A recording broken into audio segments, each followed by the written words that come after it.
We'll call the Capital Program Oversight Committee meeting to order. We understand we have some public speakers? You have three public speakers, Mr. Chairman. Okay. The first will be Kevin Zhang, who will be followed by Omar Vera, and then finally Murray Bowden. Mr. Zhang?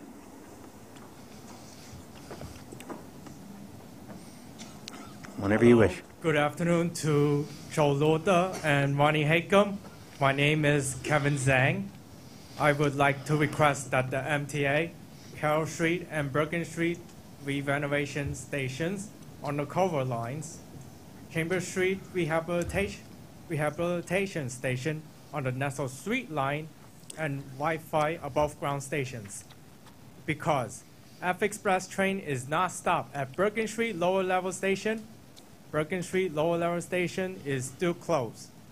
Carroll Street and Bergen Street station has excessive rat population and old subway growth ramp entrances. Chambers Street station has crumbling infrastructure, ceiling, and platform edges, excessive rat population, difficulty navigating various levels and staircases, numerous leaks and poor drainage, poor lining, damaged tiles, inaudible properly address system, peeling paint, general shabby and unpleasant appearance. Above ground stations don't have Wi-Fi service.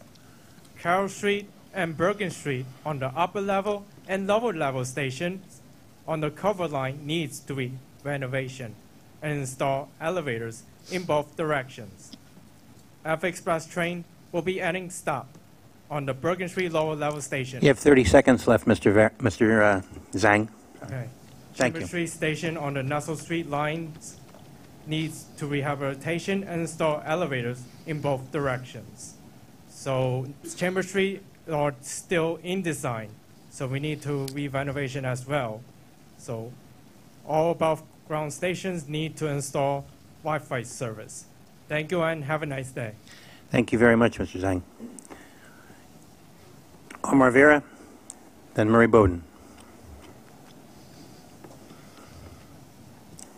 Greetings. Good afternoon.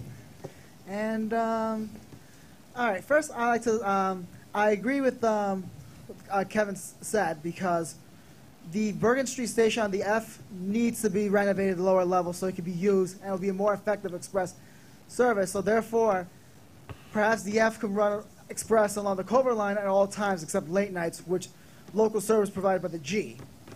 It makes this makes perfect sense, and I believe it's time to renovate Bergen Street. And Mr. Chairman, I'm sure you're in agreement with this, or at the very least see why we need Bergen Street. Another thing Kevin said right was that we need Wi-Fi on like all outdoor stations. It's not fair that only the underground has Wi-Fi. I understand that the cellular service on all underground stations was needed because of course before there was no cellular service underground, while in the surface everywhere else we do have cellular service. But the outdoor stations need Wi-Fi, and that's a must, an absolute must. And I discussed this at last month's full board meeting with regarding the 7 extension to New Jersey that the chairman had opposed a couple years ago, and I really hope that I was hoping he at least reconsider the opposition, because Jersey residents are part of our metro area, at least the area northeast of New Jersey. They should at least have some part. They should at least say. You have 30 seconds left too, Mr. Vera. All right, thank you. Thank you. They should have some. They should at least have like the benefit of riding our mass transit. So I'm in full support of extending the 7 to New Jersey Secaucus Junction. We can work with that. And last but not least, thank you all for renovating as part of the governor's station enhancement plan the stations along 4th Avenue and Astoria. Thank you so much, and have a good day. Thank you very much. Mr. Bowden. At the Long Island Railroad Committee meeting this morning, they showed a presentation of moving a bridge taking one old bridge out and replacing it with a brand new bridge on one weekend. The latest technology. that shows that there are people who understand how to do things in a new way. At the Roaring Brook crossing of Metro North, they wrote a report on a red box, which is improper, if not to say the least, and a report has created a financial liability for the MTA if there's an accident there. But beyond that, in capital programs, the Metro North is still ordering married pair trains. There's a new railroad car somewhere in New York City Transit of the new open train. If you added one trailer car to a Metro North train, you would increase the capacity by 13%. You could have a 9-car train at an 8-car station. The staff of the Metro North, who advises the president, is completely out of date and is costing the MTA multi-hundreds of millions of dollars in wrong railroad cars. You have 30 seconds, Mr. Bowden.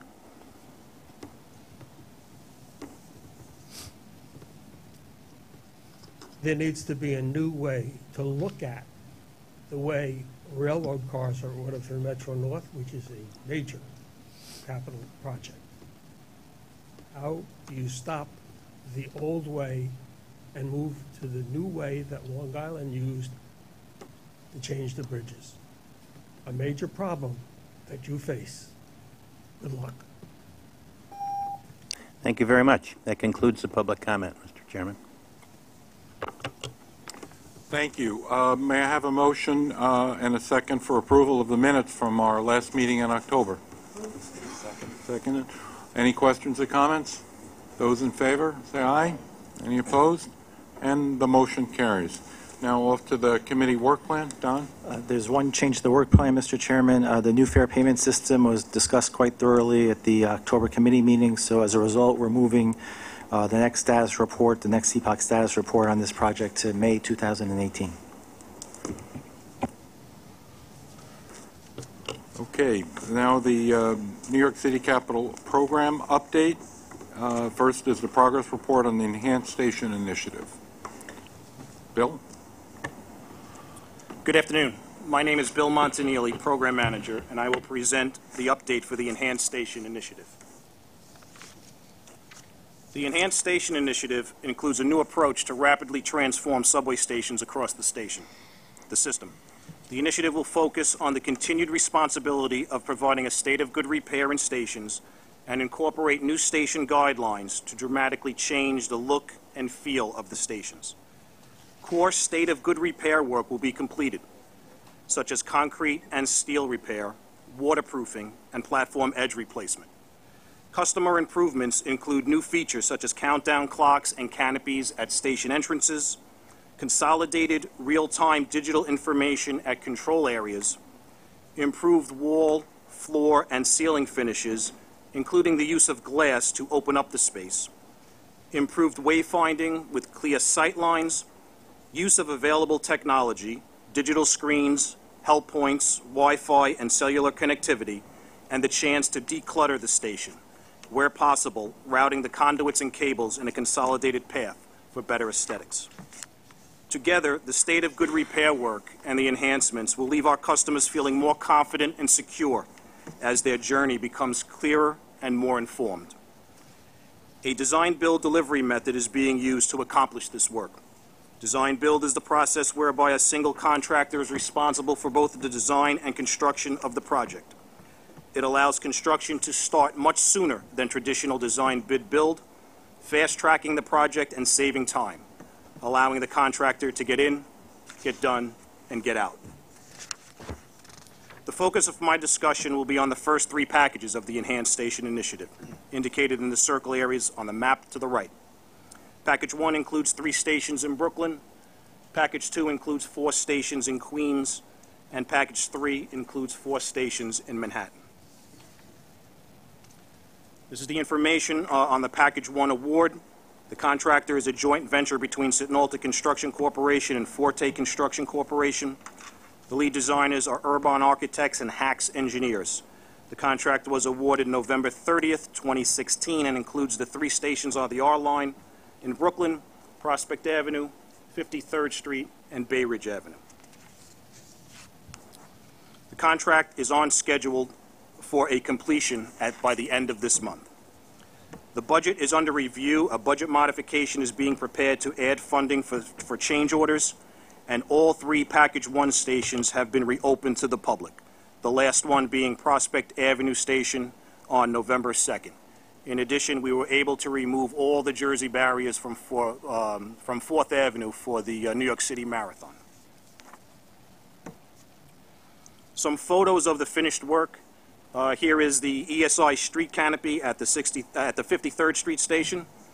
This ESI signature entrance comes complete with LED lighting, a granite base, LED lighted handrails, and a digital information totem. None of this work would look as good as it does without completing the state of good repair work, which here includes new stair treads, risers, and repair of the tiled walls. At all entrances, countdown clocks announce train arrivals at the street level, whether the entrance gets a canopy or not.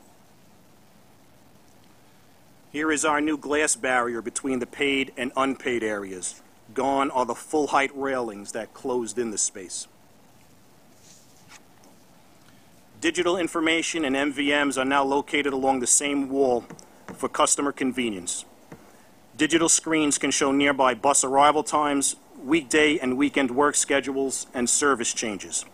State of good repair work in the mezzanine included waterproofing and removal of paint from the ceiling.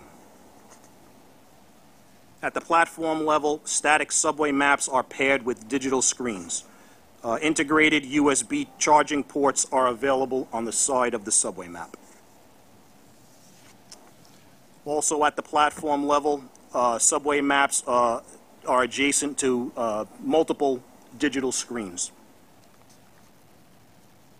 Continuing on the platform, on the left is a photo of the countdown clock.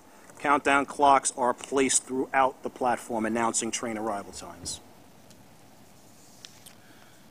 Artwork has been installed in both the mezzanine and platform walls of all stations. Just a quick look at the Bay Ridge Avenue station. Note the granite floor, the LED lighting at the ceiling level, the digital screens on the wall, and the held point on the column. Again, state of good repair work at this platform included the removal of paint from the ceiling, concrete crack repair of both the floor and the ceiling, waterproofing, wall repair, and complete replacement of the platform edge where the new tactile edge is installed. Again, artwork at the Bay Ridge Avenue station. Moving on to Package 2, the contract was awarded to Skanska Construction with AECom as their design professional on April 14th, 2017. It includes the 4 elevated stations on the Astoria line, 30th Avenue, Broadway, 36th Avenue, and 39th Avenue. The work is phased so that 2 non-adjacent stations are out of service at one time.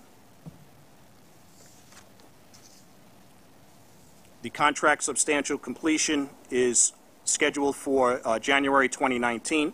It is on schedule. The contractor's latest schedule is showing a bit later date due to the need to replace more precast concrete panels than originally planned for. However, we are reviewing the contractor's schedule and looking to mitigate that delay. The budget is under review. A budget modification is being prepared to add funding. Under the highlights under Phase 1, 2 non-adjacent stations, the 30th Avenue and 36th Avenue stations were closed on October 23rd.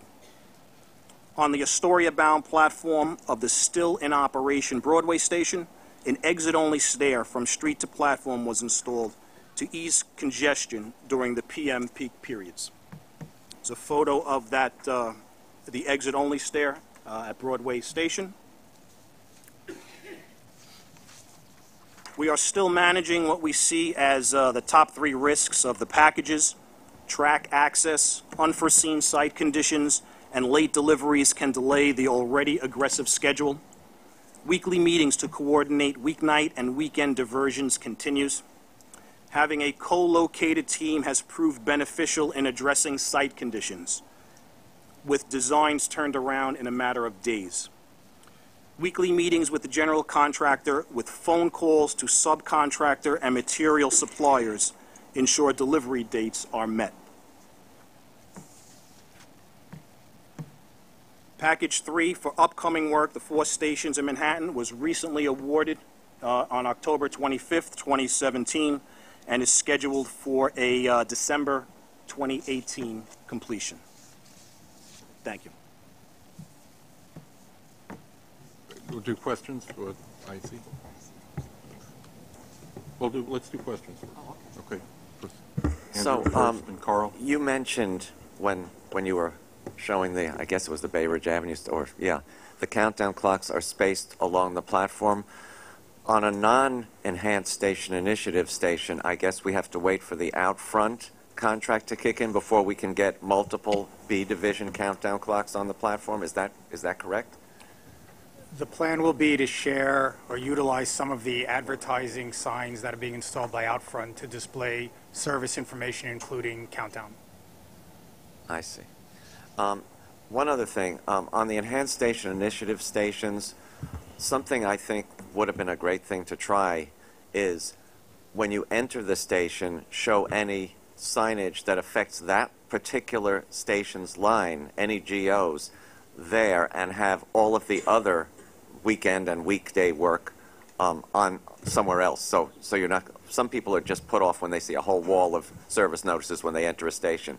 But the one that's most important to you is when you enter that particular station. The digital screens that are installed in the mezzanine are programmable, so we can send that information out. That's good. Flip from one page to another, so they're not static. Excellent. Thank you. Yes. Carl?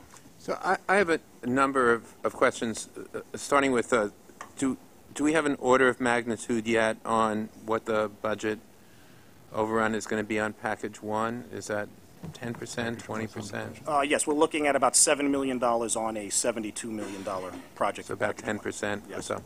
And that will, I think based on what you said, there'll also be somewhat of a adjustment on package 2 as well? Yes. But not package 3, which just was just approved. started, yeah.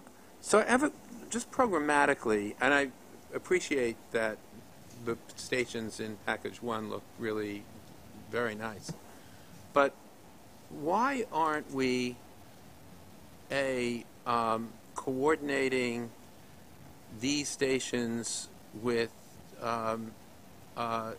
access to the disabled and for mothers with strollers? I know there's protests on the N-train stations that are now out of service, and I know we have a separate initiative on access issues. But to me, it just seems logical to do a station when we're going to do it together rather than separately, especially since I would think once these stations are enhanced, these will be the last stations to then get readdressed in a sense, because we won't want to put them out of service. Why don't we do them all at the same time? We do have an ADA key station program. The Enhanced Station Initiative was not part of that program.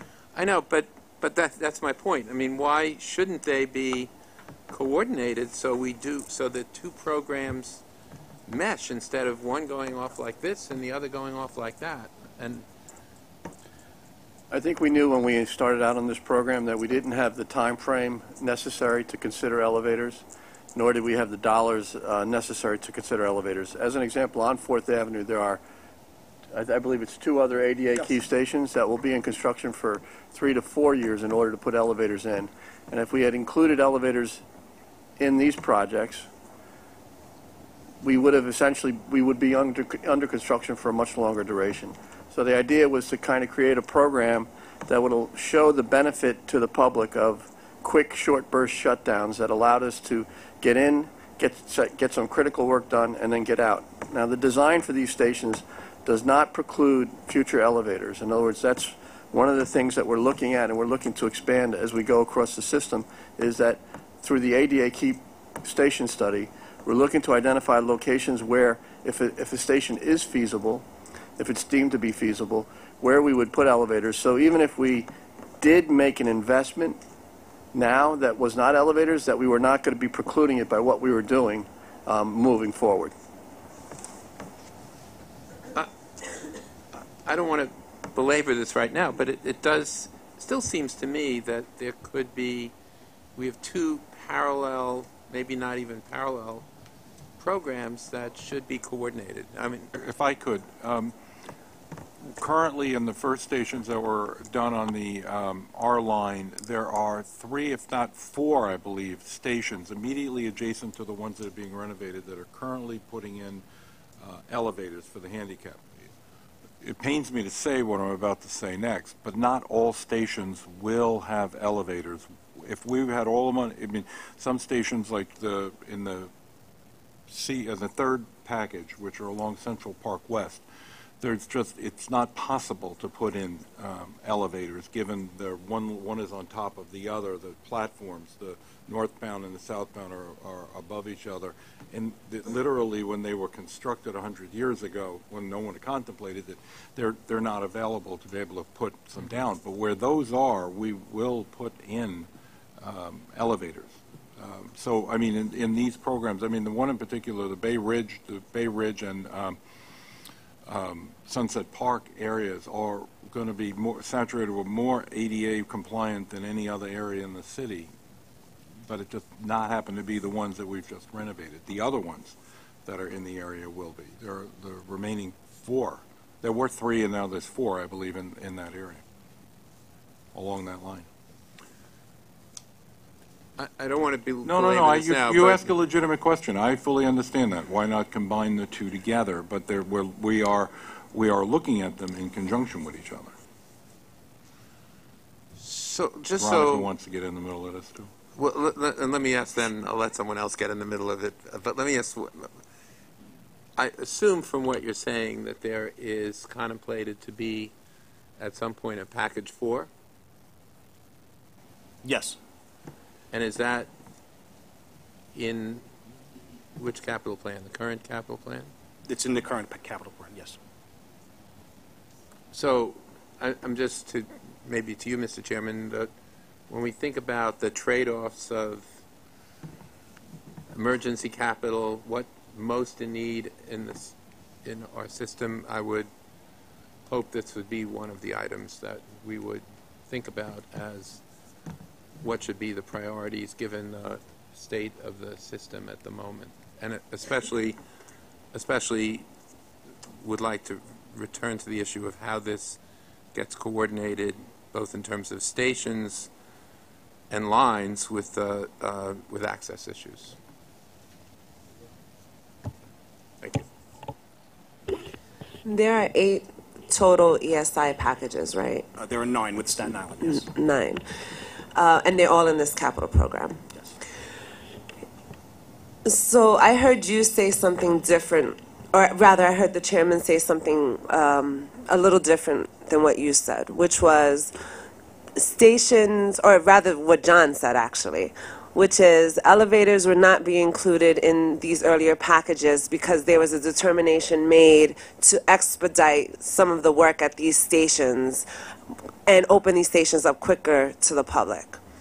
And Mr. Chair, you said something along the line, or you said that not every station is going to have an elevator because it's not feasible for every station to have an elevator. But that's not what we heard from Mr. O'Grady with regards to this set of packages. I think moving forward, we need a better explanation of why elevators are not included in any of these station enhancement projects. How much it costs, even if it costs $2 billion. I think we, as a board, should know why it's not being put in, what the topography or geological challenges are, what the funding challenges are, and balance that against the benefit of putting these elevators in. So we do have a federally mandated ADA plan, which is different, or should be different, than the MTA's accessibility plan to bring as much of our system into compliance. Now, I fully understand and agree that all of our stations are not going to be ADA compliant. But what is our plan to get as many of them fully compliant. And we're hearing about these capital projects month after month, but we're not getting a full description or analysis of what the accessibility component outside of the federally mandated ADA program is. We have to, again, by federal mandate, comply with those stations to make them accessible. What, in addition to that, are we doing above and beyond? We can't just say at a minimum that we're doing the minimum. We should be doing more than the minimum. And I wholeheartedly agree with Commissioner. Thank you. Carl,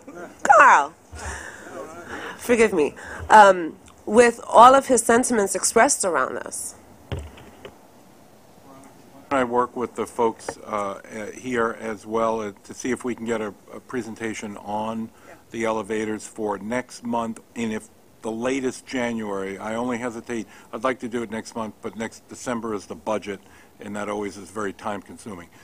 That being the case, it's either going to be in December or no later than that in January meeting. Thanks.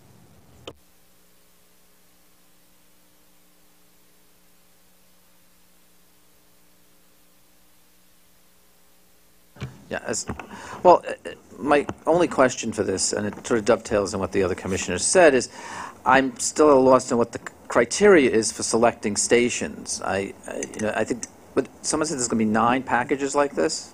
Yes. Right. I just would love to know what the criteria is for selecting the stations we're selecting.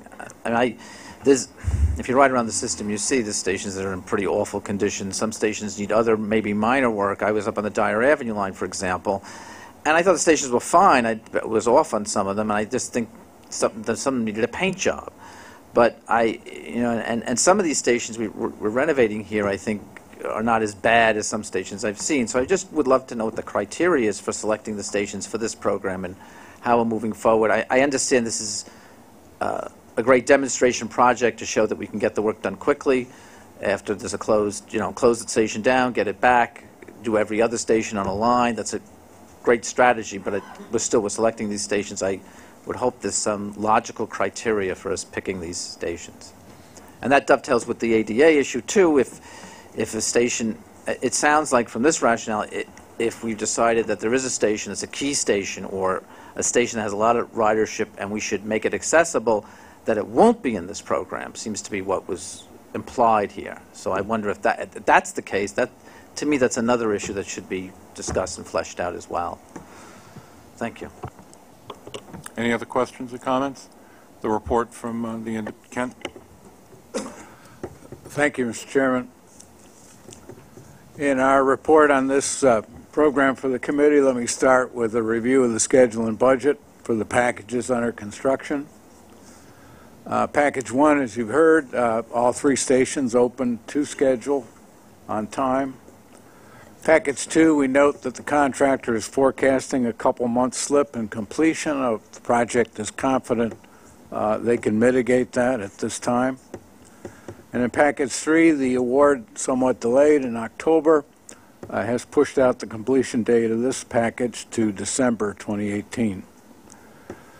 Looking at the budgets, we note that the change orders to Packages 1 and 2 are running at about 10 or 12% of base contract value against 5% budgeted for contingency in these purposes. Turning to the program as a whole, the current estimate completion is trending to exceed the approved budget.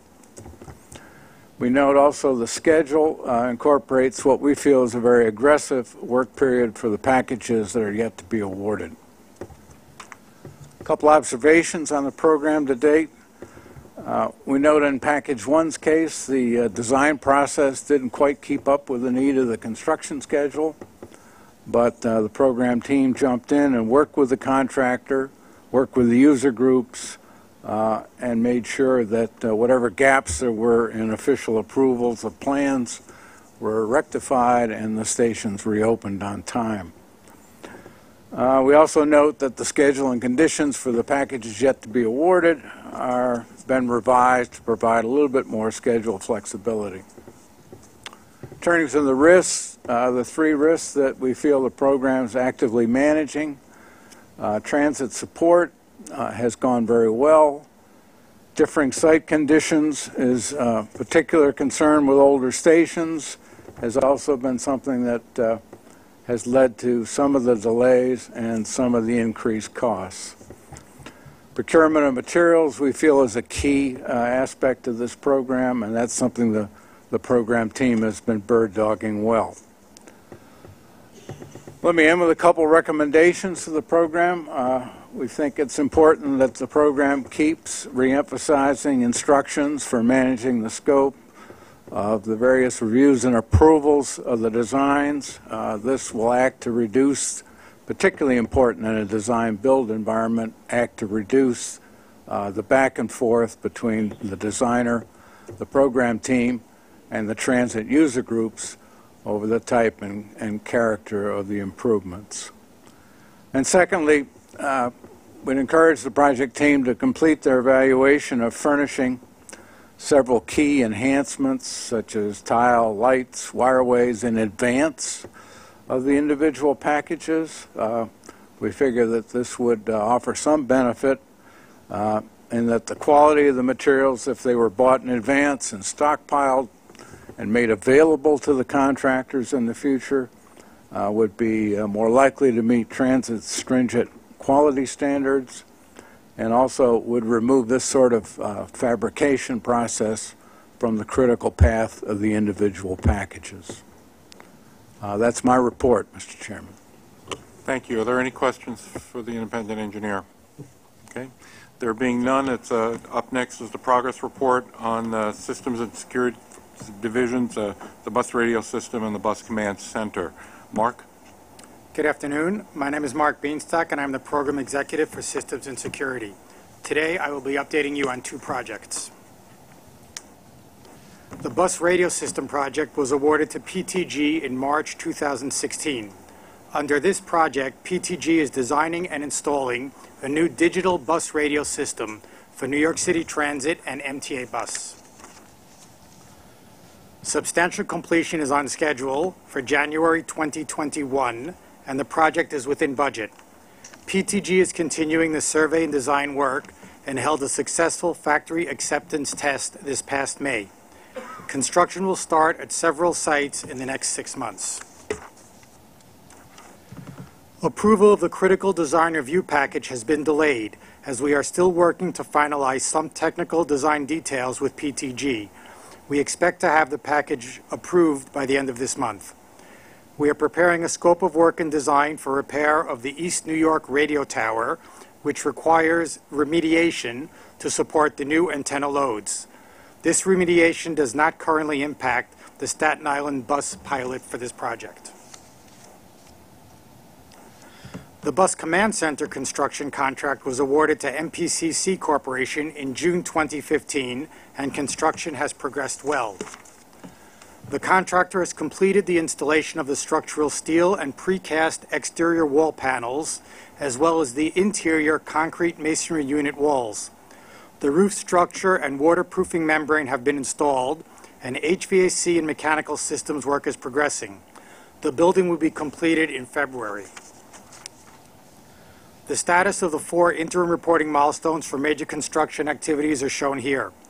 Substantial completion is currently forecast for February 2018, which is 1 quarter later than last reported. The BCC construction is being closely coordinated with the bus radio system. This delay will not impact the bus radio system project because some radio installation work will begin in the building before the BCC is substantially complete, and the pilot system can be installed in the Transition Training Center located at 25 Jamaica Avenue across the street. This is a photo of the progress of the construction of the Bus Command Center. In this photo, the operating theater is shown in the rear on the left-hand left of the slide, and the front slide is office, mechanical spaces, and staircases. This concludes my presentation. Andrew? Mark, is the bus radio system going to change the bands that are currently used, or just update them? It's going to operate in both the current 800 megahertz band that's used as well as add channels in 700 megahertz. Thank you. Any further questions? The first IEC project review on the bus radio system. Calvin? Good afternoon, Mr. Chairman and members of the board. My name is Calvin Gordon. I'm providing the IEC project review for the bus radio system. With respect to the budget, the project remains on budget at $272 million. Additionally, a budget modification is anticipated as the estimated cost to bring the Eastern New York radio tower to a state of good repair is significant.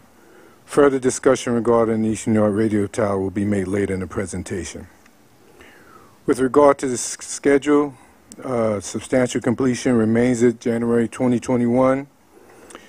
While overall project substantial completion is on schedule, a couple of contractual interim milestones continue to lag as last reported, which are the deployment of system installation work at the command center and the deployment of remaining radio base stations. However, the IEC feels it is not unreasonable to expect that the project team could, with early intervention, mitigate these delays over the next couple of years. IEC observations and concerns. As Mark pointed out, the contractors performed a structural analysis of the East New York radio tower. The foundation analysis is complete and the current design is in progress. The work was previously anticipated to commence the fourth quarter this year. However, the extent of the repairs needed is more than previously anticipated. A more detailed design and repair method will delay the construction start to approximately January 2018. Therefore, weather conditions could present potential delays in the repair process. Further, the IEC is concerned that commencement of the work past the current scheduled January 2018 date could have an impact on project schedule. The IEC also notes that obtaining a structural contractor in a timely manner to perform this work is essential as this pilot site is on a critical path. The IEC also notes that there are several site conditions that contain several challenges such as constructability issues, relocation of materials, as well as purchasing of site generators, which are long lead items. These challenges could present schedule and cost impacts. Finally, the project is finalizing the CDR, which was delivered ahead of schedule, is progressing slowly. This concludes the IEC review of the bus radio system project. Thank you. Are there any questions for Calvin? There being none, let's move to the IEC project review of the bus command center. Diane? Good afternoon, members of the committee. This is Diane Rinaldi with the IEC review of the bus command center building. Concerning the project budget, as a project team stated in their report, the budget is now $76.6 million, which remains unchanged since last report to the board. The IEC concurs that sufficient contingency remains to bring the project to completion with the current scope of work. Concerning the project schedule, when this project was last reported to the committee, substantial completion was projected for November 2017. The current contractor's schedule update projects substantial completion in late February 2018, which is a 3-month lag since last report. And the latest contractor's schedule allows the bus radio contract work in the operating theater to begin later this month on November 30th, 2017. IEC observations. Since last report to the committee, completion of the building envelope has experienced a delay of 6 months. The project team is mitigating this delay by advancing other construction activities in areas where the building is currently enclosed. This mitigation decreases the overall delay to substantial completion to 3 months for February 2018 substantial completion. In conclusion, concerning impacts to the bus radio project, the reported delays in completing the bus command center are not expected to impact the scheduled start of the bus radio contracts. And that concludes the IEC response. There being none, let's move on with the progress report on the New York City Transit Stations Division and its update. Dilip? Yep. Is your mic on? My presentation include progress since the last meeting, and then status of 1014 program, and also overview of current program 1519, and the last is the before and after photos of recently completed projects. Right, so let's start with the progress since the last report. Very good progress is made in all areas, starting with the construction. We completed construction at 9 northbound platform on the Sea Beach line. Also, we placed in service 8 southbound platform on Culver line. We completed 3 stations on a New Lords line. The Ozone Park renewal will be completed this month. In terms of the key ADA accessibility project, we completed 23rd and LX project, and Ozone Park is scheduled for this month. Continuing with the construction, in areas of the elevators, we replaced 3 elevators at the Brooklyn Bridge stations, and we also replaced 2 elevators at 51st Street on the Lexington Avenue line. We placed in service last month. At Grand Central 42nd Street, we are doing a lot of access improvement. There are 11 total improvements are planned. 7 are funded by private developer and 4 are funded by New York City Transit.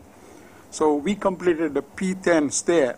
There's a new stair from mezzanine to southbound platform is funded by developer. The second one is the new entrance stair and expansion of the mezzanine we completed in July. This is from Grand Central Concourse to subway mezzanine. And then we are also ready with the new stair entrance, and this is a mobile passageway that will be by end of this year. Bill talked about the ESI project. So there were 2 component project we completed using ESI GEOs. This is on a 4th Avenue line. This is the 25th Street and 45th Street station. The Eastchester Dyer Avenue, there is a platform reconstruction that will be completed by end of this year. Here we have these are the projects right now currently being advertised. Design was completed, and then they are all in advertisement phase. In fact, the first one is a 5077. The bids were open last Thursday. The second one is 86th Street. This is the key ADA project. These bids are due in the middle of this month. The other one is the on Astoria line. This is the Ditmas Boulevard station. Ditmas. And this is the renewal project. Yes, sorry. This is the renewal project, and bids also bids were open on November 2nd. And then one more project we're doing on a Sea Beach line called 7th Avenue Control House. Currently is closed, and part of this project, we're going to reopen this control house. This is at the 8th Avenue station on a Sea Beach line. Grand Central 42nd Street, again, the modification to higher girder. This is one more improvement we are doing. Bids were open on October 24. And J Street Metro track, we are replacing the escalators, and that is designed by a private developer. Last week also, I didn't list that, we advertised key ADA accessible project at the Gun Hill Road on Dyer Avenue. All the bids we have opened, they are well within the budget. In addition to all this project, we also manage the small business mentoring project. So we awarded work to refurbish 10 stairs at 4 different stations. We also installed 35 help points at 7 different stations. So since the inception of the SBMP program in 2010, the small business mentoring contractor refurbished 113 stairs at 40 different locations. And we also installed 205 help points at 46 locations. In terms of the 10-14 program, majority of the work is completed for this program, except the few listed here. In terms of the construction, we are right now working at the southbound side of CBIC line. All the 9 southbound platforms are out of service and construction is in progress. Likewise, Culver line, we are working on 8 northbound side. And then remaining station on New Lords line, we are working at that. And as I said earlier, one of the key ADA project efforts is scheduled for completion this month. In terms of the procurement from 10-14 program, 5077, like I said, bids were open. And then 68 seat Hunter College. We are in a final design and we're getting ready for the procurement. In a summary, 10-14 program planned work at 190 different stations, and so far we had committed 175 stations, which is like 92% of the goals. In terms of the budget, budget was $1.9 billion for 10-14, committed so far $1.7 billion, which is a 90%. And then these 3 projects, the first 3 projects are big, so they are in a construction. All right, I'll provide the current program, which is 15-19 capital plan. The 4 majority of the project, renewal, replacement of the elevator escalators, key ADA accessibility, and the component investment, and also small business mentoring project. Altogether, work is planned at 214 different stations with the total budget of $2.2 billion.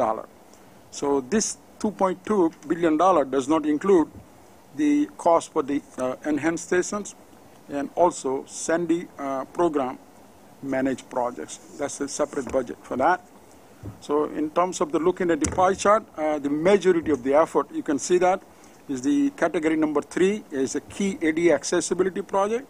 39% of the budget is committed for that particular effort, and also the replacement of the elevators. These are the existing elevators. We replace them with the new one. That is a 19% of the budget allocated for that purpose. All right, continuing with the 15-19 program, the renewals under this plan, we have 15 stations are planned for the renewal. Majority of the work is on a Flushing line, 7 station, and then Jamaica J and Z line. There are 4 stations on that, 2 stations on Lex, and 2 on Astoria. In terms of the replacement of the elevator work, all of them are in design, and we are scheduled to replace 26 elevators. These are the traction elevators, and these are the deep stations. They include Broadway, number 1 line, 12 of them, IND 8th Avenue, 63rd, Clark Street, and Court Street. And then also the other hydraulic elevators, we call them, the 18 of them are planned. In terms of the escalators, 32 escalators are in this plan right now. Okay, the next category is the key ADA accessibility. And this is the system-wide accessibility status. As of today, 117 of our stations are accessible out of 493.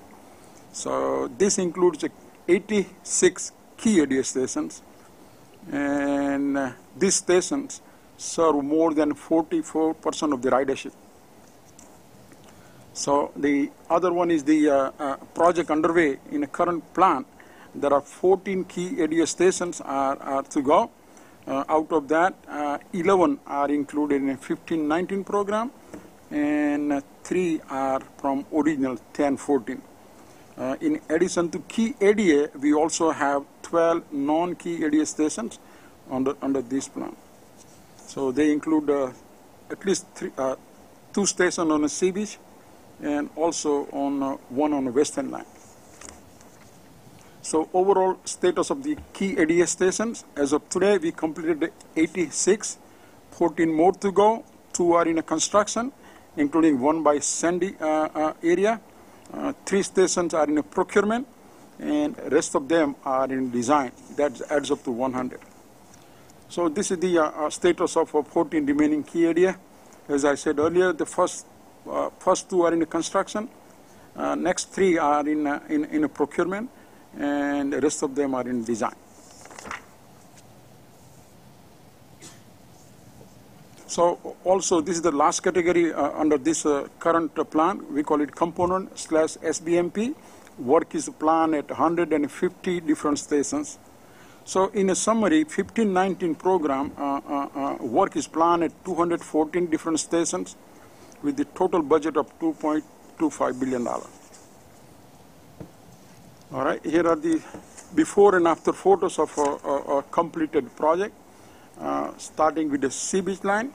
Sea Beach Line is the open-cut subway with retaining wall on both sides. This project is also being oversight is provided by our independent engineers, and they will have a report for that.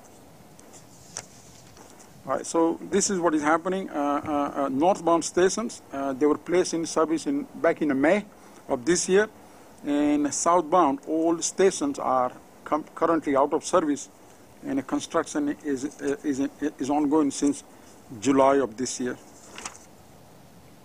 This is what we saw in a last meeting. This is the 8th Avenue station on the Sea Beach. Left-hand side is a before and after picture. This is the northbound side of this station. This is another picture of what we saw last time, and a completed station on the right-hand side. Likewise, this is the Avenue U. There are a lot of columns on the Sea Beach Line. These are the platform columns. We end up replacing them. They had a lot of damage. So this is the completed on the right-hand side. Stairway.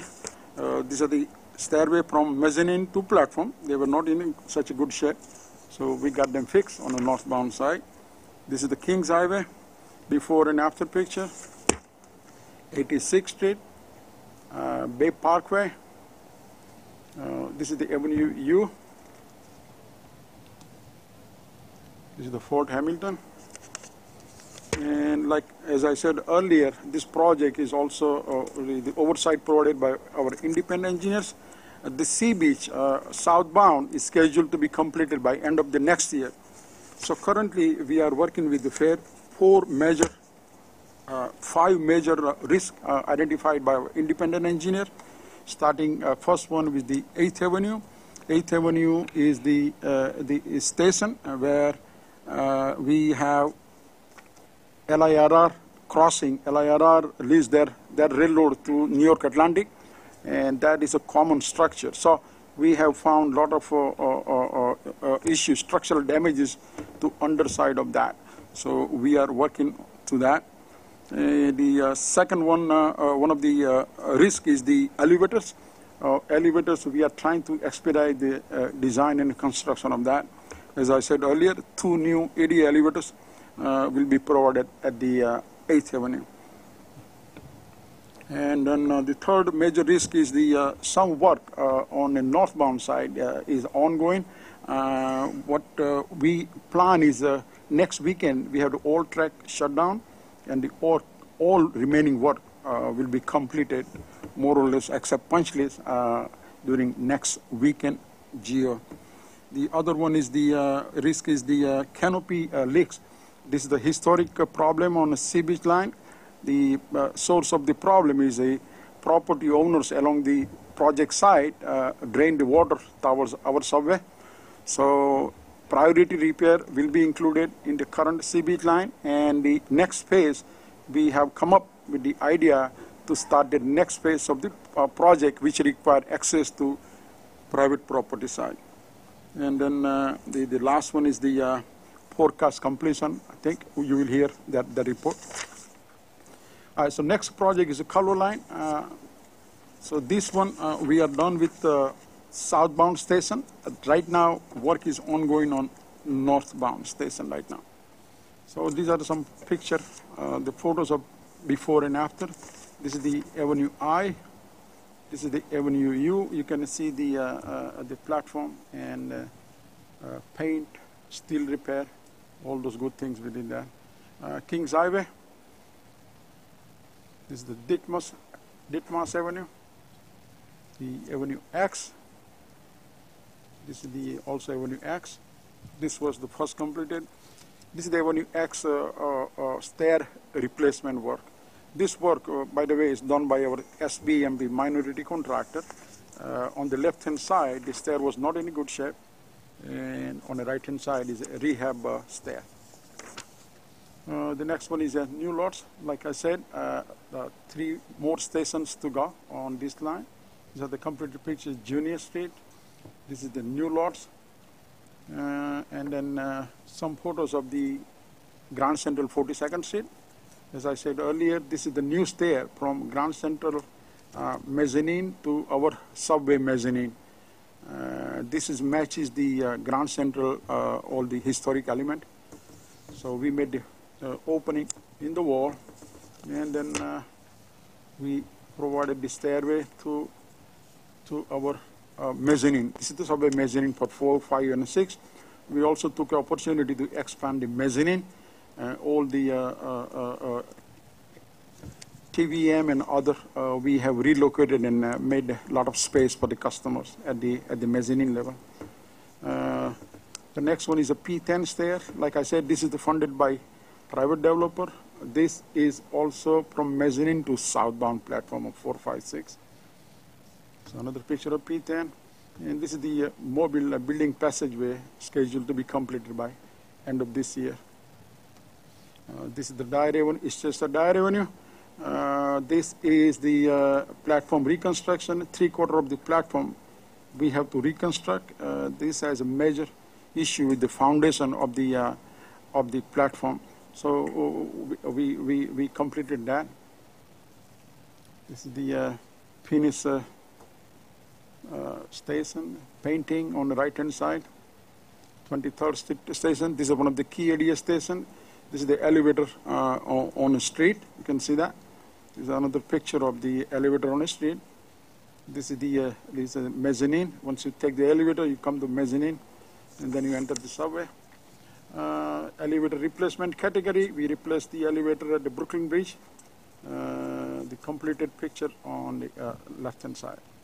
And then this is the 51st Street. We placed in service last month. And in terms of the SBMP typically, I said they do the help point and the stair replacement. This is one of the picture of the completed help point. And this is the stair. Okay, thank you. Thank you. Are there any questions before we go on? Yes, Mitch?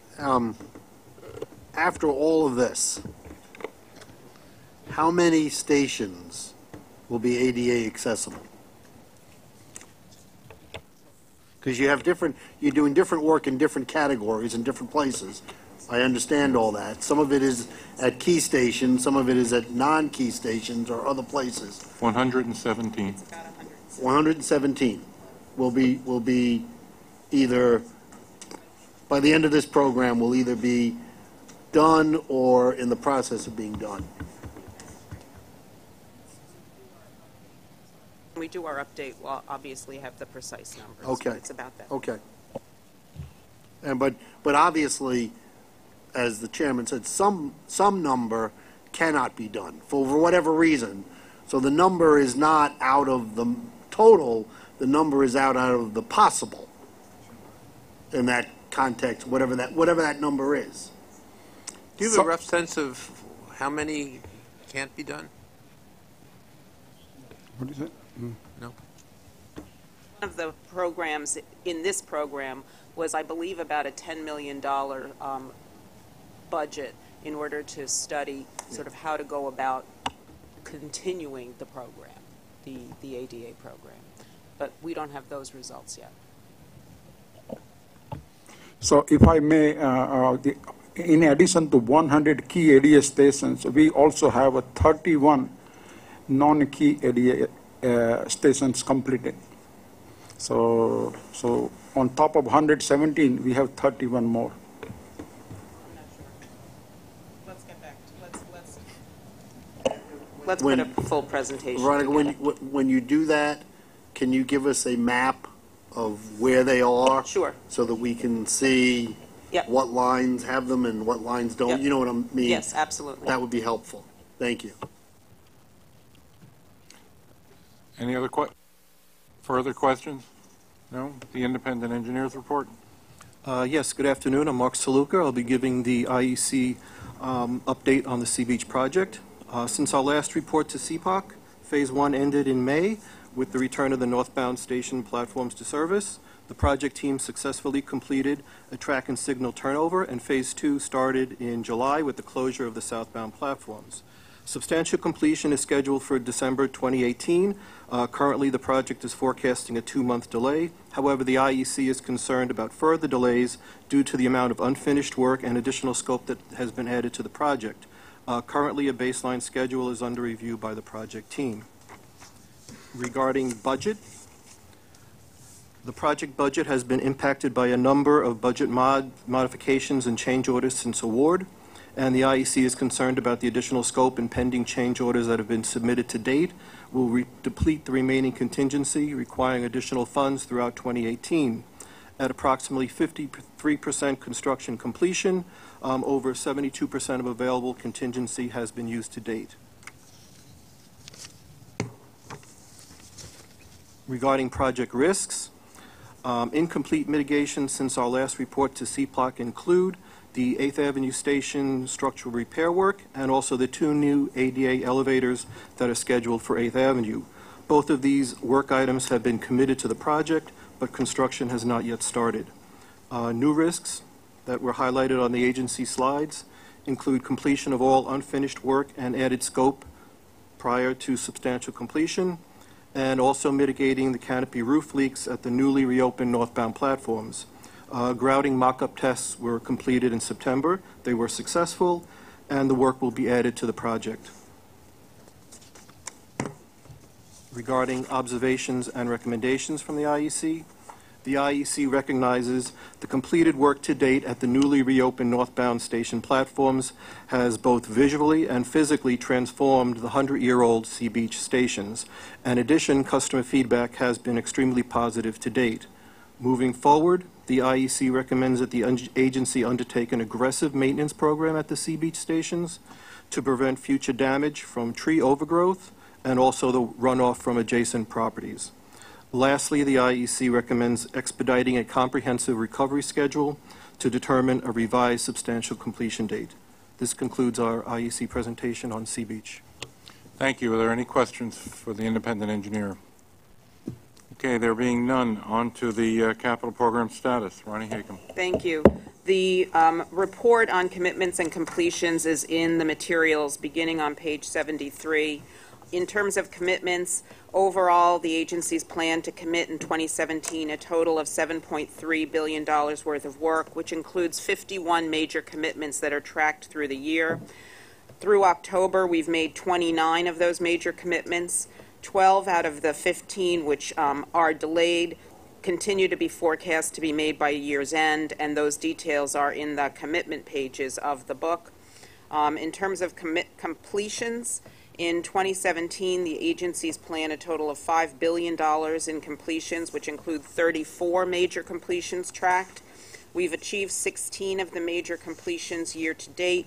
7 are delayed, 5 of which, though, are expected to be achieved later this year. And by year end, we forecast achieving 86% of the 2017 completion goals. That's the report, sir. Thank you. Don, do you want to give an update on the charter review? Yeah, as you've heard at other committees, the charter is submitted for your review. It's on page 84 of this committee package. There are some non-substantive changes which are redlined in the document, and the Corporate Governance Committee will review the changes when it meets, and then we'll submit all the charters for approval to the full board in December. I'd like to entertain a motion to go into executive session to discuss some security-related projects, which under state law we need to do this in executive session. So, okay.